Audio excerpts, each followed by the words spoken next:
This mineral is in the walls, floors, and ceilings of millions of homes and schools. The companies that sold it knew it was killing people because their workers were already dying of it. Asbestos was a miracle. Fireproof, cheap, woven into everything from insulation to schoolrooms to hairdryers. Whole towns were built around mining and milling it. Breathe those fibers and they lodge in your lungs forever. Decades later, they cause scarring and a vicious cancer called mesothelioma. The industry knew early. By the 1930s, their own medical studies showed the dust was destroying workers' lungs. They had the proof in hand. Here's the part that should stop you cold. The companies gave their workers chest x-rays that showed the early signs of disease. Company doctors sent them back to work, still sick, still in the dust, never knowing. It was a policy. In the internal records, an executive explained the logic plainly. A worker who didn't know he was dying kept working. Better, he said, to let them work until they drop. So they did. Across whole towns, the men who made asbestos died of it, slowly, over decades. And it didn't stay in the mills. The fibers came home on their clothes and killed their wives and children too.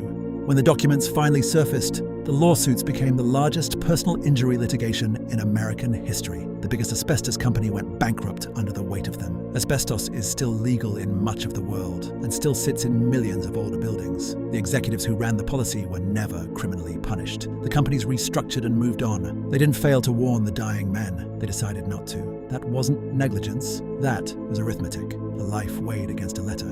Another loss on the books. Follow cold capital before the next one gets buried.